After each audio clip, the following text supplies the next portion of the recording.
Good morning and welcome to Auburn Unitarian Universalist Fellowship, located on occupied ancestral land of the Muskogee Creek Nation. My name is Terry Rodriguez and I will be serving as Service Associate today. We welcome you. We know you come here for different reasons, to find community, to seek your spiritual and personal truths, to question, to nurture your heart and soul, to be nurtured, to explore new ideas, to find comfort, and perhaps to find the answers to some of your bigger questions. We welcome you. We know you come from different places, different religions, different beliefs, and different backgrounds. We hope you will find comfort, connection, challenge, and love here. We hope you will find ways to provide outreach to others in our congregation, in our local community, and in our world community.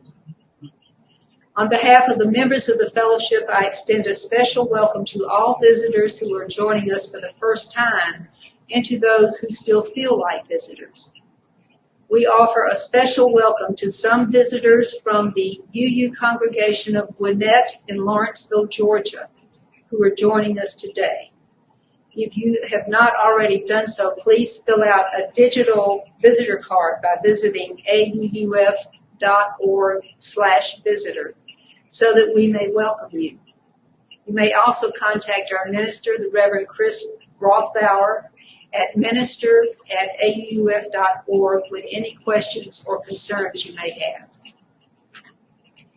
Let us move into the service willing to be authentic with each other, honest within ourselves, and open to connection in all its forms.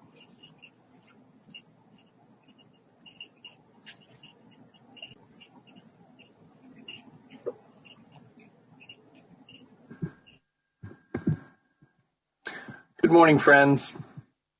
Our opening words this morning are by the Reverend Teresa Inez Soto. Bring your broken hallelujah here. Bring the large one that is beyond repair. Bring the small one that is too soft to share. Bring your broken hallelujah here. I know that people have told you that before you can give, you have to get yourself together. They overstated the value of perfection by a lot. Or they forgot. You are the gift. We all bring some broken things, songs and dreams, and long-lost hopes. But here, together, we reach within. As a community, we begin again. And from the pieces, we will build something new. There is work that only you can do. We wait for you.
I invite you to light your chalice with us this morning with these words from Eric Walker Wilkstrom. Here today in this place and with these people, may we listen so that we can hear. May we hear so that we can feel. May we feel so that we can know. And may we know so that we can change ourselves in this world. May this chalice we light our way. As is our tradition, we also light a candle in solidarity for those families separated at our southern border.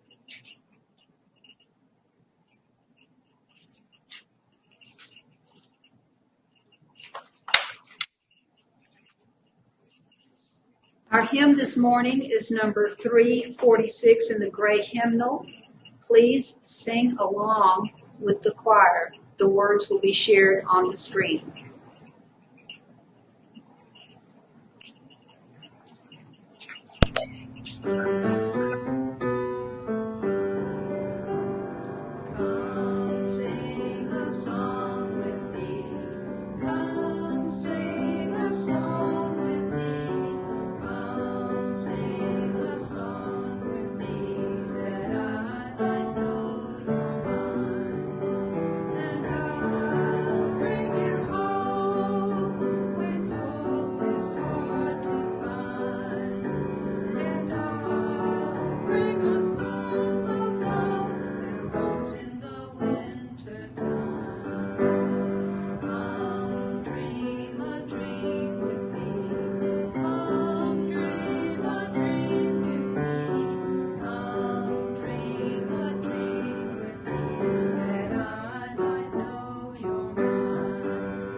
One of the ways we proclaim the warmth and caring of our community is by sharing our joys, concerns, and milestones. We invite those who wish to use the Zoom chat box to type your joy, concern, or milestone during the music for meditation. If you wish for your joy or concern to be acknowledged but don't want to share it, you may also type that you have an unspoken joy or concern.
Thank you to all who have shared their joys, concerns, and milestones this morning.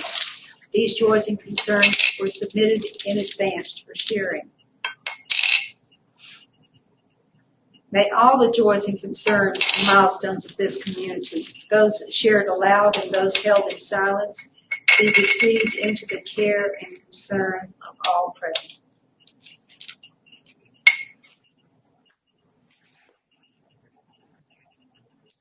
The light of our chalice would soon flicker and die without the oil that nourishes its flames. And just as this flame cannot burn without oil, this religious community cannot survive or thrive without the financial as well as personal support of its members and friends. The oil that keeps the flame of our liberal religious faith alive and fuels the shared mission and ministry of this fellowship. Let us now give freely and generously an offering to sustain and strengthen our shared religious community, a community of memory, hope, faith, and love.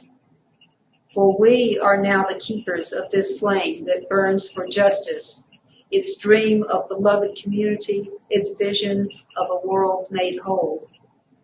To make a donation online via PayPal, please visit auuf.org/donate. If you're writing a check, please make your check payable to AUUF with a note on the memo line about whether it is for the offering or your pledge, and mail it to P.O. Box 669, Auburn, Alabama 36831. The offering will now be gratefully received.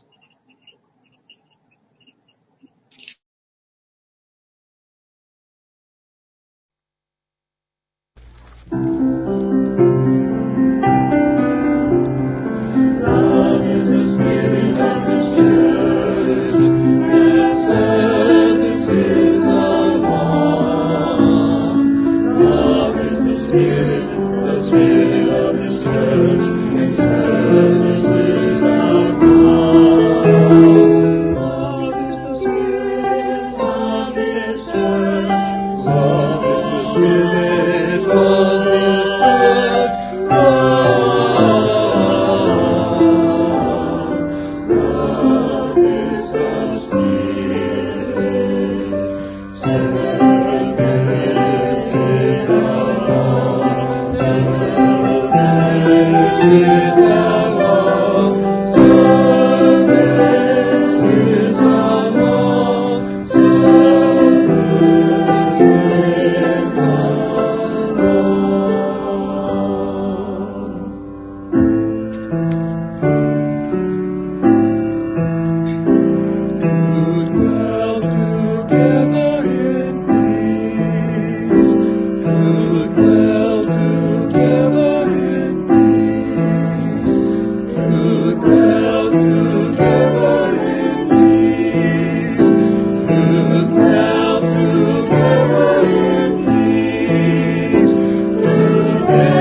We have a reading from Jan Richardson.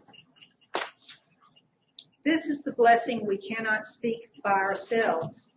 This is the blessing we cannot summon by our own devices, cannot shape to our own purposes, cannot bend to our own will. This is the blessing that comes when we leave behind our aloneness, when we gather together, when we turn toward one another. This is the blessing that blazes among us when we speak the words strange to our ears, when we finally listen into the chaos, when we breathe together at last.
Wow. It's the last Sunday of 2020. We've almost made it to the end. Whew. I am grateful to have been given this opportunity to visit with you here today, to give Reverend Chris a well-deserved break after the rush of the busy holiday season. I've really enjoyed getting to know many of you over the past few months. This is truly an amazing community, and I am grateful to have gotten to journey with you for just a bit, even if it has just been remotely. One thing I've been able to feel, even from afar, is just how much y'all really do love each other, and how much you're pining for the day when we can all finally come back together safely in person, to actually be able to give and receive the support of community real time. So my sermon today will ultimately be focused on this longed-for future. But before I go there, let's spend a brief moment looking back at how much we've lost over the course of this past 12 months. Truthfully, we should all mourn the many losses we have likely experienced, and not just gloss over them. Because taking time to truly lament our losses is actually a key part of the processes our souls need to heal. So we'll be doing just that next week during our fire communion service. But time continues to march on, and while we mourn the past, we must also attend to the present. And as humans, we will always be drawn to planning for the future. I know that many of us are tired. In addition to a global pandemic, 2020 has exposed the ugly underbelly of a society that our friends with marginalized identities have been trying to tell those of us that look like me is still very much alive and seems to be gaining momentum, even as a majority of our citizens came out and said, no, we want to go in a different direction. It's frightening, it's exhausting, and quite frankly, no one would blame anyone for saying, I know the fight for justice is just as important as ever, but I can't. I just can't anymore.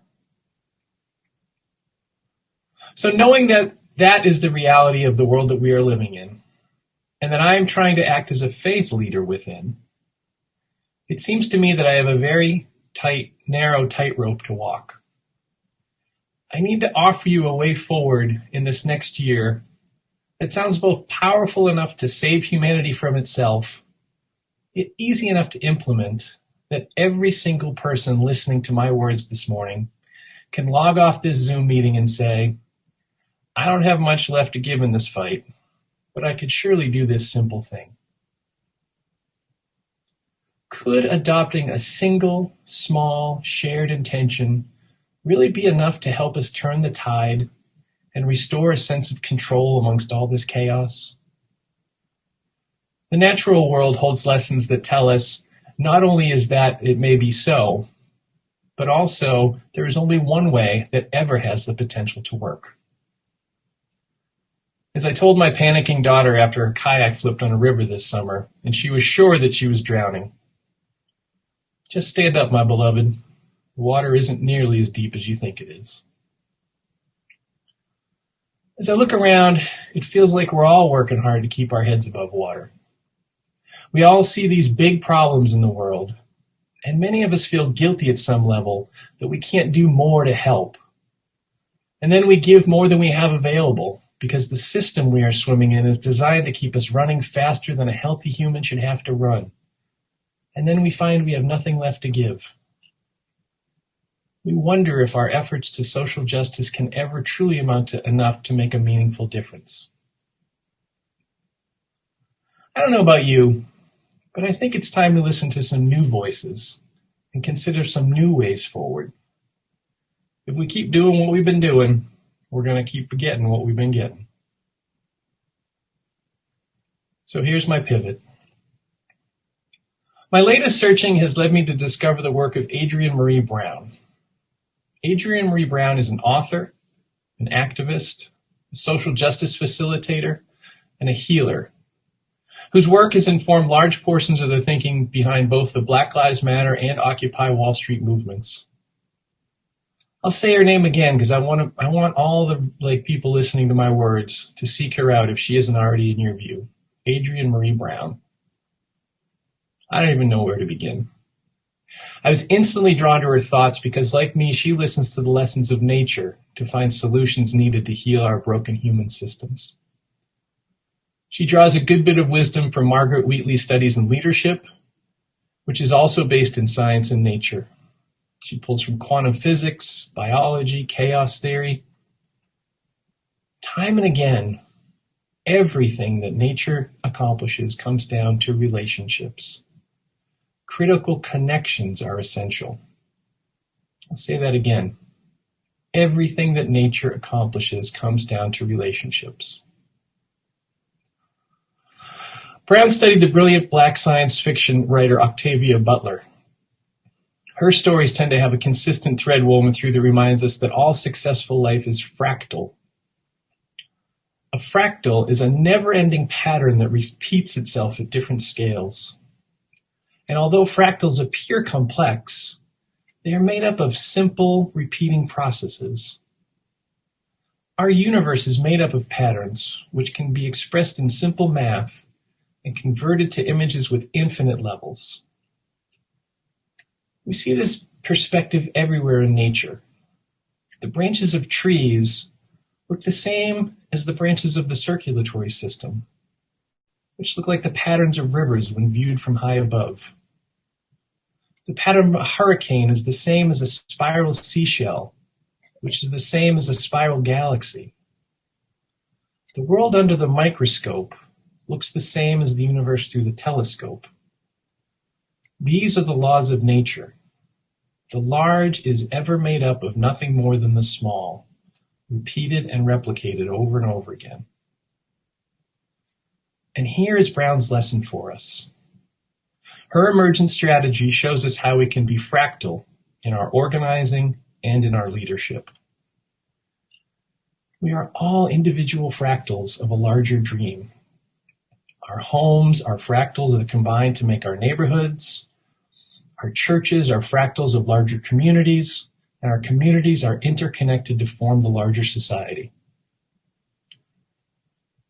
So the question this concept begs is the following. How can we ever hope to have peace and tranquility in the larger world if we don't have those things first within ourselves, and then in our families, and then in our communities? Brown looks at nature and offers examples for us to draw from as we consider how we might move forward together more like nature does. Think of the concept of a murmuration. A murmuration is that effect you see when you witness large flocks of birds engaged in that seemingly impossible act of sky ballet where the whole group bobs and weaves and dances together in a leaderless symphony. Researchers have learned that to accomplish this miraculous dance, each bird in the flock focuses only on its 7 closest neighbors, thus developing a cohesiveness and a synchronicity within the larger flock. Small fish, too, do this too, swimming together with a synchronicity that protects each of them from larger predators. This next quote from Adrienne is one of the most beautiful things I've ever heard. She says, "My dream is of a movement with such deep trust that we move as a murmuration. The way groups of starlings billow and dive and spin and dance collectively through the air. To avoid predators, and also, it seems, to pass time in the most beautiful way possible." Can you imagine? In nature, everything works in collaboration. Hummingbirds and flowers are in such deep coordination that they need each other for their survival. How vibrant and alive and successful could our movement be if we shifted our focus away from trying to fix the seemingly unfixable problems of the larger world and shifted instead to learning how to genuinely rely on each other in such a completely intertwined way?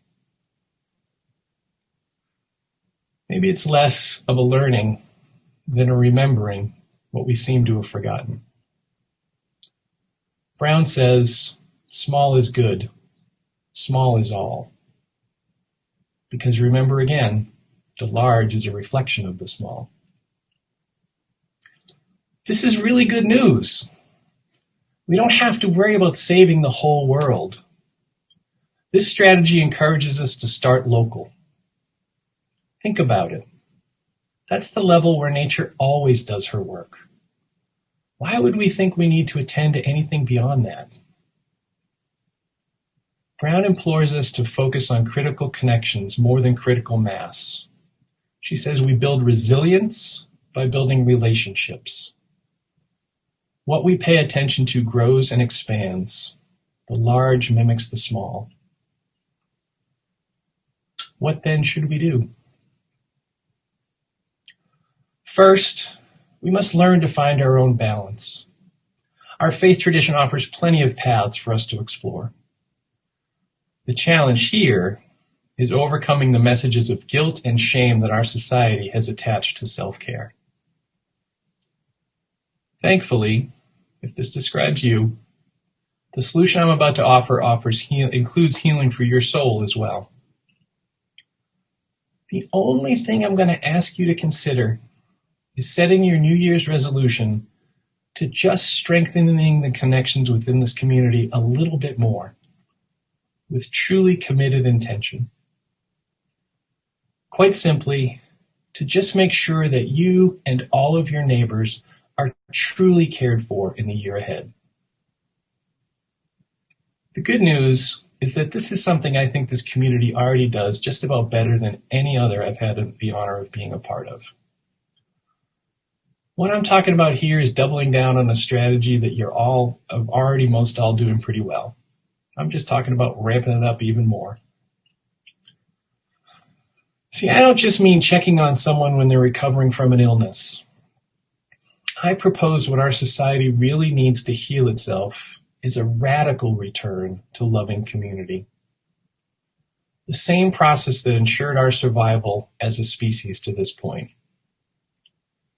Can you imagine if everyone in this community took personal responsibility to ensure the health and well-being of just 7 other folks in this community, just like the birds in that murmuration? Can you imagine if everyone took the role of hummingbird or flower for just a small group of their neighbors? If one of us had significant wealth or access to resources and committed to be in life-sustaining relationship with a small group of folks in their communities, and another had less access, but had learned through grit and determination how to find true contentment with less, and could share those lessons for the benefit of those that had more. If somebody had technology skills and could help someone in their group better connect with others online while we're apart, and another knew a skill like baking cookies or how to knit a scarf and could share that skill with another, and made it happen. I know from experience that there are folks in this community that are struggling to put food on their table. I know from experience that there are folks here struggling with loneliness. I know for a fact that there are folks here that think they have nothing of value to share. And I also know from experience that there are folks here that look at some others and can't imagine that they could have anything of value to add to their lives. And here's the place where our faith reminds us to look at ancient wisdom. Do unto others as you would have done unto you. Love your neighbor as yourself. These are not just nice bumper stickers. These were survival lessons that were passed down from our ancestors. These are the messages that have been drowned out by the gods of capitalism. These are the lessons that form the foundations of the communities that have survived everything to this point. Look, I'm not saying that this will be easy or initially comfortable. Capitalism has separated us all, made us believe that we need to rely on no one but ourselves, that everyone is our competition, and if we have acquired the means, then all of our needs can simply be met by outsourcing.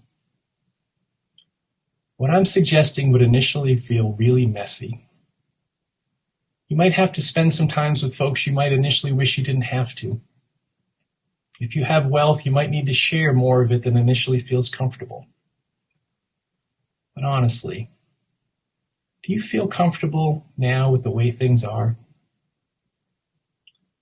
My experience of making this transition is that the comfort provided by the current model is never really comfortable. We know there's something wrong with the system that is supporting us, but we double down on the false comforts it provides and seek to ignore the parts we wish didn't exist.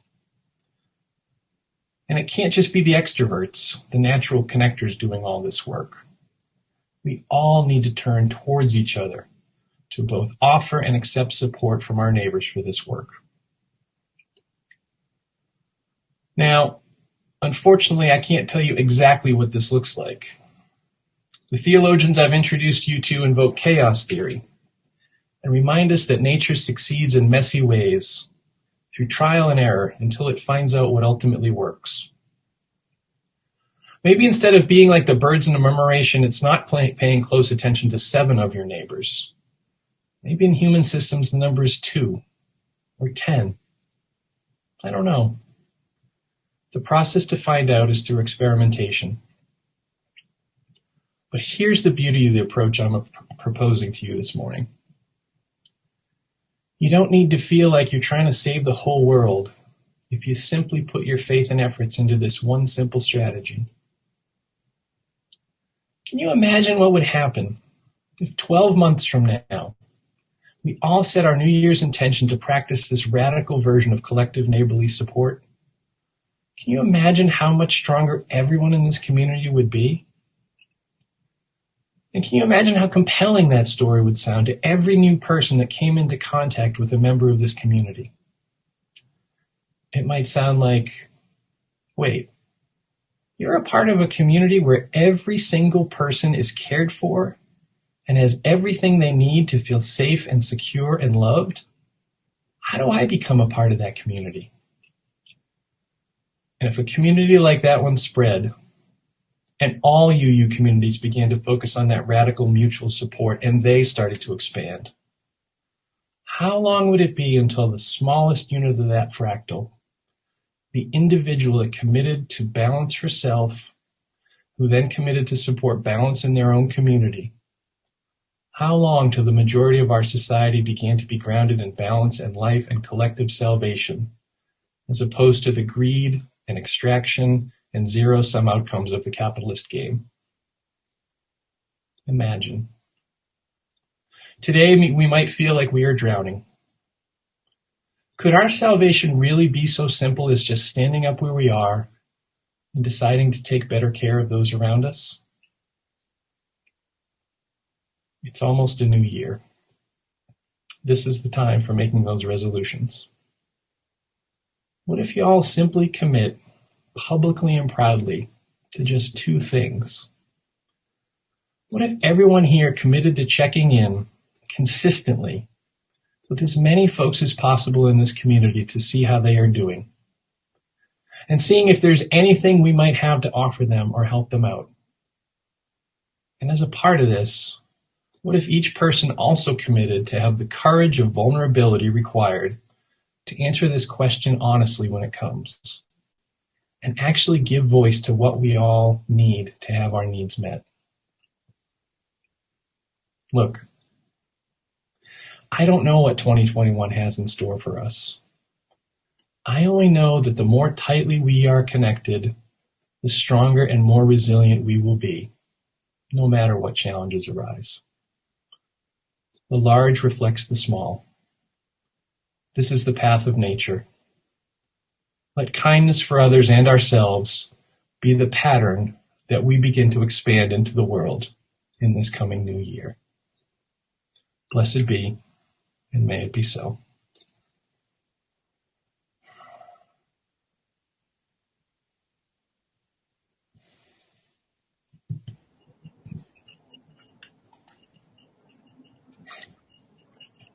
As you reflect on the thoughts that were just shared, I would invite you to be inspired by the following music created and shared by the How We Thrive Choir.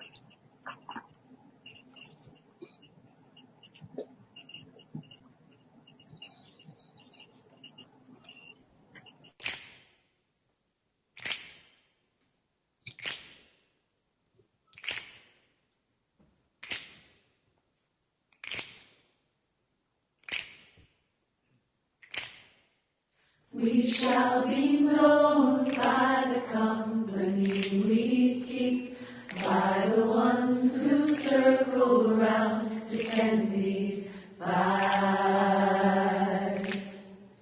We shall be known by the ones who sow and reap the seeds of change alive from deep within the earth. It is time now.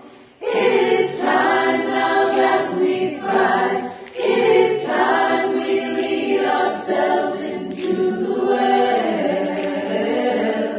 It is time now, and what a time to be alive in this great turning. We shall learn to lead in love. In this great turning, we shall learn to lead in love. We shall be known by the company we keep, by the ones who circle round to tend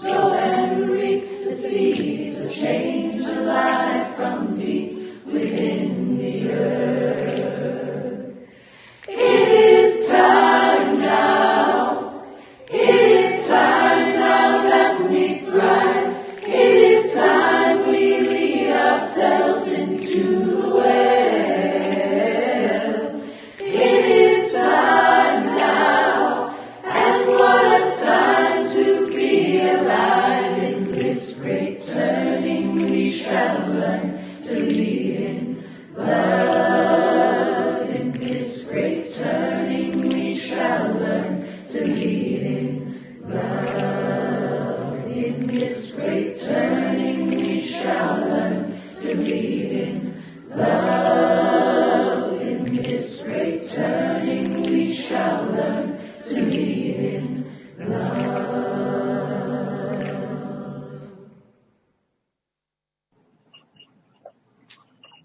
Please join me in extinguishing our chalices. You will find the words on the screen. We extinguish this flame, but not the light of truth, the warmth of community, or the fire of commitment. These we carry in our hearts until we are together again.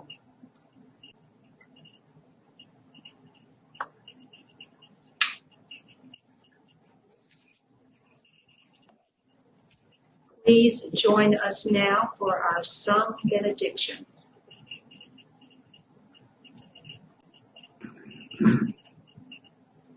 Go forth into the world in peace, in peace.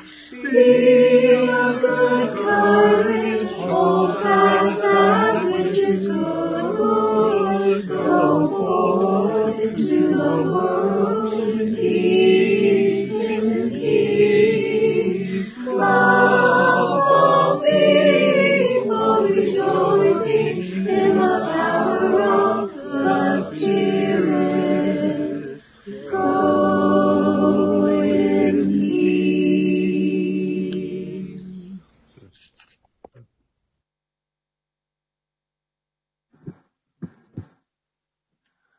Our benediction was written by my friend Israel Barfardi. It's titled Universal Rhythm.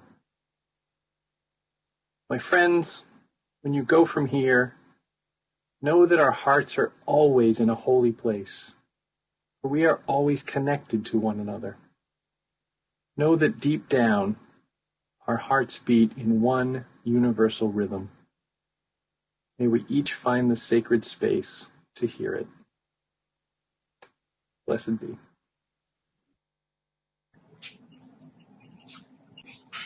Thank you for attending this service this morning.